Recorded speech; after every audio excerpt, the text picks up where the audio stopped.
آج ایک سوال ہے کہ ولی میں کون داخل ہیں، کون لوگ روزہ رکھیں گے؟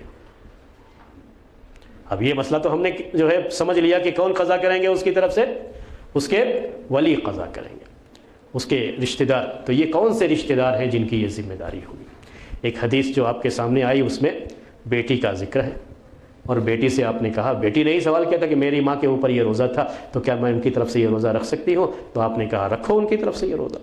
تو بیٹی کا تو مسئلہ آ گیا ہے حدیث میں، تو بیٹی تو اس میں داخل ہو گئی کہ بیٹی مرنے والے کے ولی میں داخل ہے اور وہ اس کی طرف سے روزے کی قضا کرے گی۔ اور کون لوگ ہو سکتے ہیں جو قضا کریں گے میت کی طرف سے، یا میت کی طرف سے میت پر جو روزہ فرض ہے اس کی طرف سے وہ روزہ رکھیں گے؟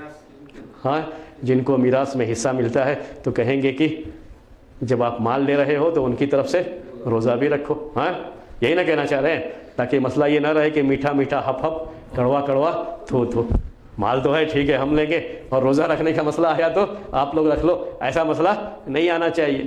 تو یہ جو کہہ رہے ہیں یہ بات بھی اپنی جگہ پر ہے۔ تو اس میں قریبی رشتہ دار جو بھی ہیں، اور آدمی کو بطیب خاطر یعنی خوش دلی کے ساتھ یہ روزہ ان کی طرف سے رکھنا چاہیے۔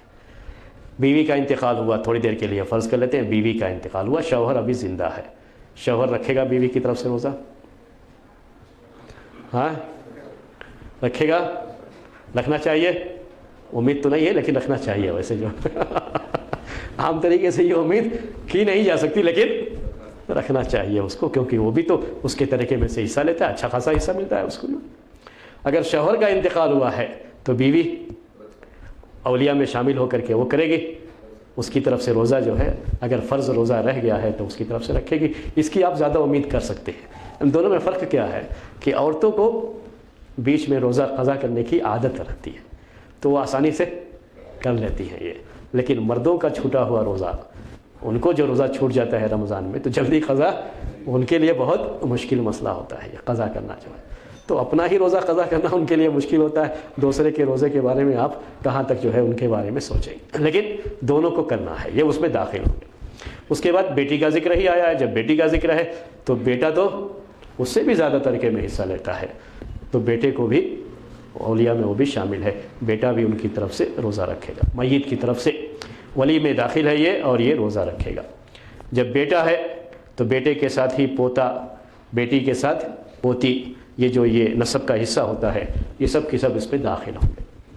اس کے بعد تھوڑا اور اوپر کی طرف جائیں گے، نوجوان آدمی تھا، اس کا انتقال ہو گیا، باپ بھی ابھی روزہ رکھنے کی استطاعت میں ہے، آسانی سے روزہ رکھ سکتا ہے، تو بیٹے کی طرف سے روزے کی قضا جو ہے وہ باپ بھی، وہ بھی ولی میں داخل ہوگا، وہ بھی کرے گا۔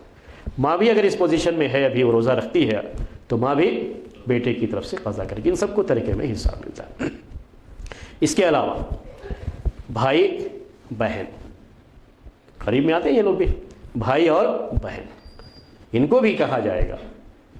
میں اس لیے یہ زیادہ لوگوں کا ذکر کرتا ہوں کہ یہ بھی جائز ہے کہ اگر پورے مہینے کا روزہ رہ گیا تھا اور قضا کرنے کی اس کو پورا اس کا موقع بھی ملا اور اس نے نہیں کیا ہے تو پورے مہینے کا روزہ رکھنا ہے۔ تب ایک ہی آدمی پورے مہینے کا روزہ رکھے، اس کے مقابلے میں کیا کر لیں گے؟ 8-10 ہوں گے تو بانٹ لیں گے، 10 ہو گئے تو 3 روزہ بانٹ لیا تو سب کے لیے آسانی ہو جائے گی۔ جیسے طریقہ بانٹ کر کے کھاتے ہیں تو روزہ بھی کیا کریں گے؟ بانٹ کر کے رکھ لیں گے اس کی طرف سے۔ سمجھ رہے ہیں میری بات کو؟ تو یہ ایک چیز جو اس لیے ہم نے کافی لوگوں کا اس لیے ذکر کر رہے ہیں آپ کے سامنے۔ بھائی بہن کا بھی ایسے ہی معاملہ ہے۔ تو بھائی اپنے بھائی کا چھوٹا ہوا یا اپنی بہن کا چھوٹا ہوا روزہ، یا بہن اپنے بھائی یا اپنی بہن کا چھوٹا ہوا روزہ جس کی قضا کا اسے موقع تھا لیکن نہیں کیا ہے، تو اس کی طرف سے ولی کو روزہ رکھنا ہے، تو بہن بھی اس میں حصہ لے گی، بھائی بھی اس میں حصہ لے گا، اور یہ بھی ان کی طرف سے روزہ رکھیں گے۔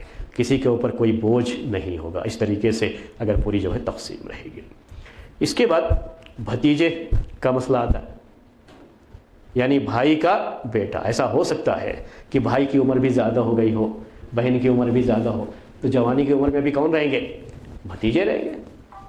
تو بھتیجے اس کے اندر آئیں گے، پھر جو بھائی کے بیٹے ہیں یہ بھی آپس میں تقسیم کر کے یہ روزہ جو ان کے حق میں آئے گا وہ میت کی طرف سے وہ رکھ لیں گے۔ ممات علیہ صیام صام عنہ ولیہ، تو یہ ولی ان کی طرف سے روزہ رکھیں گے۔ تو اس میں بھتیجا بھی آئے گا، اس کو ابن الاخ کہتے ہیں عربی میں، یعنی بھائی کا بیٹا بھی اس کے اندر آئے گا، وہ بھی روزہ رکھے گا، اس کو بھی طریقے میں حصہ ملتا ہے۔ جب موقع رہتا ہے بچتا ہے تبھی، عام طریقے سے تو اتنا لمبا نہیں جاتا ہے۔ چچا بھی، چونکہ یہ بھی اولیاء میں داخل ہے تو چچا بھی اس میں شامل ہے۔ لیکن اگر آدمی بڑی جوانی کی عمر میں چلا گیا ہے تب تو آپ امید کر سکتے ہیں کہ چچا شاید اس قابل ہو کہ اس کی طرف سے روزہ رکھ سکتا ہے، ورنہ عام طریقے سے چچا کی عمر زیادہ ہوگی جس کے لیے شاید روزہ رکھنا مشکل ہو۔ لیکن جو چچا زاد بھائی ہے اس کو پھر یہ حق پہنچتا ہے، جس کو عربی میں ابن العم کہتے ہیں، اردو میں ہم کہتے ہیں چچا زاد بھائی، چچا کا لڑکا۔ تو چچا کا لڑکا ابھی اس عمر میں رہے گا کہ جو اس کی طرف سے آسانی سے رکھ سکتا ہے روزہ، تو وہ بھی اس میں داخل ہے۔ تو یہ سب کی سب لوگ میت کی طرف سے قضا کریں گے، روزہ رکھیں گے۔ سب سے پہلے تو میت کی جو اولاد ہے ان کو آگے بڑھ کر کے یہ کام کرنا چاہیے۔ دوسرے لوگوں سے ہم اتنی امید نہیں کر سکتے، لیکن میت کی اپنی اولاد یا شوہر اور بیوی میں سے جو بھی اس قابل ہے اور زندہ ہے ان کی طرف سے، بھائی بہنوں سے زیادہ امید کی جا سکتی ہے کہ یہ لوگ آگے بڑھ کر کے اس کی طرف سے قضا کریں۔